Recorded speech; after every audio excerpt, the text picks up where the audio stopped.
2만 장의 티켓이 10분 만에 매진됐어요. 라이오넬 메시 열풍이 미국 전역에 휩쓸리고 있다는 확실한 증거죠. 티켓 가격이 기존보다 5-6배 높아졌음에도 불구하고 팬들은 메시의 경기를 보기 위해 최소 $299를 투자하고 심지어 공식 채널 티켓도 2배 비싼 가격이에요.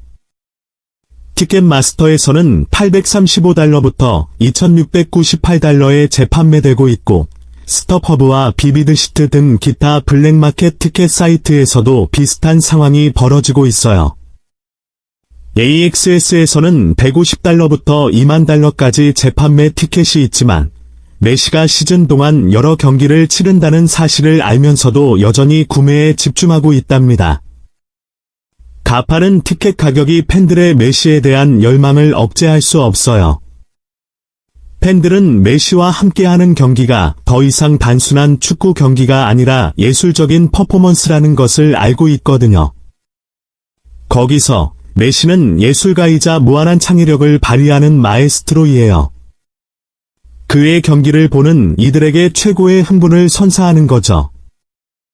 세 경기 연속으로 레오는 크루즈 아줄과의 무승부에서 스톱타임의 슈퍼골로 인터 마이애미를 구해냈어요. 다음 경기에서는 애틀란타 유나이티드를 격파하는 데에 투구로 기여하였습니다. 가장 최근에는 메시가 두 발로 놀라운 보레이를 성공시켰어요. 오늘은 메시가 미국 팬들에게 자신의 특유의 칩슛을 선보였습니다. 며칠 전 플로리다 더비에서는 7분에 득점했지만 오늘은 6분에 득점하여 골 행진을 시작했습니다. 이 경기에서 인터 마이애미는 새로 영입한 요르디 알바를 선보였어요. 바르셀로나를 사랑하는 이들에게는 감동적인 순간이었죠.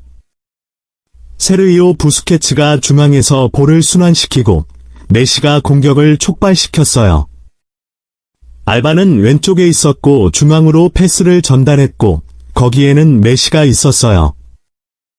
그의 특별한 포지셔닝 능력으로 공의 경로를 그려냈어요. 앞에 다라스 플레이어 6명이 가로막는 상황에도 말이에요. 그럼에도 불구하고 네트는 흔들렸고 인터 마이애미 팬들은 팀을 따라가며 어떻게 이렇게 어려운 상황이 골로 이어지는지 믿을 수 없어하며 머리를 잡았어요. 메시의 조종 아래 공은 눈이 있는 것처럼 보였어요. 홈팀의 수비 시스템을 해치며 정확히 도착해야 할 곳으로 이동했답니다. 바르셀로나 팬들은 청춘을 다시 살고 있는 듯한 기분이었어요. 이 골은 메시가 엘 클라시코에서 했던 것을 떠올리게 했어요. 산티아고 베르나베우에서 조끼를 들어들며 축하했던 그 순간이죠. 사실 아르헨티나의 천재는 수백 번이나 비슷한 환상적인 골을 넣었지만 유럽 골키퍼들은 그걸 이해하지 못했고 마르턴 패스 역시 마찬가지죠. 패스와 팀 동료들에게 구원의 기회를 제공해준 건 바로 경기장 바깥의 VAR 스크린이었어요. 경기장 외부 심판은 요세프 마르티네스가 패스의 시야를 가리고 오프사이드 위치에 있었다는 의심을 품었답니다. 그렇다면 골은 무효화될 수도 있었지만 개인적으로 영상을 검토한 후 경기장 내 심판은 이것을 미국 토양에서의 GOAT가 선보인 유효한 걸작으로 판단하며 휘파람을 불렀답니다. 정말 감동적이야. 메시는 다시 한번 수많은 미국 달러를 들여서 그를 보기 위해 온 이들이 실망하지 않게 했어.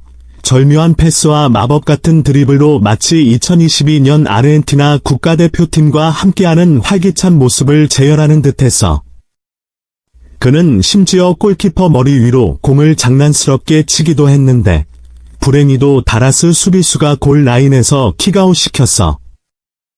만약 두 팀의 수비수를 바꿨다면 인터 마이애미는 전반전에 약 5골을 내주었을지도 몰라.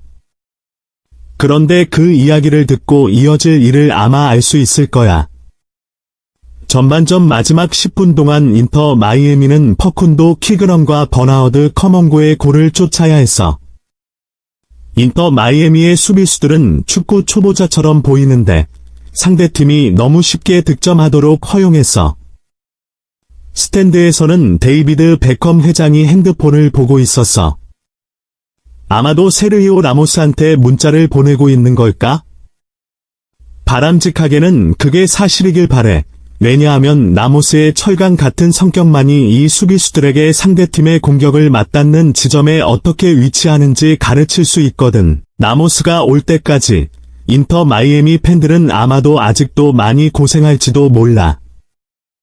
하지만 가장 비참한 건 아마도 게라르도 마르티노 감독일걸. TV를 통해 보면 이미 핑크색 셔츠를 입은 수비수들에게 좌절감을 느낄 수 있어. 상상해봐, 이들을 직접 지시하는 사람은 더 화날 거야. 프리미어리그 38라운드에서 토트넘과 레스터의 경기가 있었다. 토트넘의 스타 선수인 해리 케인이 쏜 공이 발레스트와 소질로 비길 수 있는 위치에 있었다. 경기 무려 20분이 지나도록 득점하지 못하고 있었는데 결국 케인은 득점을 허용하게 된다. 그러면서 세계 골매수 1위인 아더 블랙톤은 또 다른 골을 빼앗겼다. 토트넘은 리그 5연승에 성공하며 1위를 수성하고 레스터는 6위로 그렇게 마무리되었다. 선수들은 의지로 극복할 수 없는 수준에서 이렇게 성능을 보이고 있으니 더 이상 할 수 있는 일이 없어. 메시는 전방 라인을 도울 수 있지만 골키퍼 드레이크 캘렌더 앞에 4명의 미드필더의 참사를 바꿀 수는 없어. 두 번째 경기가 시작되고 나서 다라스는 최소한 2가지 명확한 기회를 얻었지만 그들의 수비수들은 그것을 활용하지 못했다. 메시가 라인업에 있을 때 이 팀의 팬들은 절대 절망하지 않아도 된다는 걸 알았다. 그들의 기대는 보상받을 것이기 때문이다. 그리고 지금 경기장에서 축구신이 어떻게 그들을 홀린지 봐보자. 먼저 짜증나는 궤적의 프리킥으로 마르코 파르판이 로버트 테일러와 같은 운명을 겪게 되었다. 이 골은 인터 마이애미의 결단력을 불붙였다. 그들은 경기의 마지막 순간에도 지치지 않고 달렸다. 하지만 여전히 메시가 전환점을 만들었다. 4분 만에 뒤늦게 이기고 있다고 생각한 댈러스 팬들의 기쁨을 깨부숴버렸다. 왼발의 이상적인 각도로는 아니었다. 메시는 빽빽한 분위기의 프리킥을 맡았고 모두들 숨을 참고 메시의 각 걸음을 따라갔다. 거대한 압력 아래서 메시의 어깨 위에 눌린 채 그는 인터 마이애미를 어쩔 수 없이 패배해서 구해야 했다. 그리고 들어갔다. 정말로 들어갔다. 골대 모서리로 직행하는 또 하나의 멋진 골, 댈러스 선수들을 멍하니 만들어버렸다. 그들은 방금 무슨 일이 일어났는지 이해하지 못했거나 아니면 완전히 따돌린 플레이어와 맞닥뜨려서 불공평하게 느낀 것일지도 모른다. 인터 마이애미 팬들에게는 더 이상 말이 필요 없다. 이제 메시를 보기 위해 $200만 쓰는 것은 절대 가치가 있다. 그들은 그것을 축구라고 부르지만 세계가 수십 년간 축구에 열정적이었던 것처럼 그것을 즐기고 있다. 이 모든 것은 메시 덕분이다. 직접적인 프리킥을 보는 것은 페널티보다 훨씬 더 흥미롭지만 앞에서 발생한 재앙적인 실수로 인해 마이애미는 90분 내에 승리하지 못했다. 하지만 실제로 하늘은 메시를 실망시키지 않았다. 그는 모든 것을 다해서 팀을 페널티 슈사웃으로 이끌었다. 그리고 이 슈사웃에서 엘풀가와 그의 팀 동료들이 승리로 폭발했다. 보통처럼 메시가 팀의 의욕을 높이기 위해 첫 번째 페널티를 차고 그것을 탁월한 기술로 성공시켰다. 그것이 팀 전체를 자극해서 남은 페널티에서 잘 하도록 도왔고 댈러스 편에서는 팍스턴 포미칼이 실패하며 마이애미에게 감동적인 승리를 안겼다.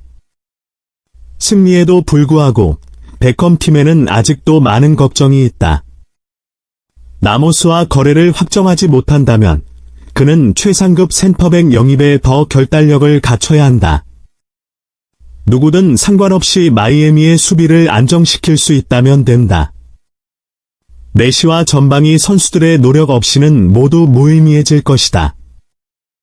물론 팬들은 황홀해하지만 내시는 영웅으로만 기억받고 싶지 않다. 그는 전체 팀이 승리하는 것을 원한다.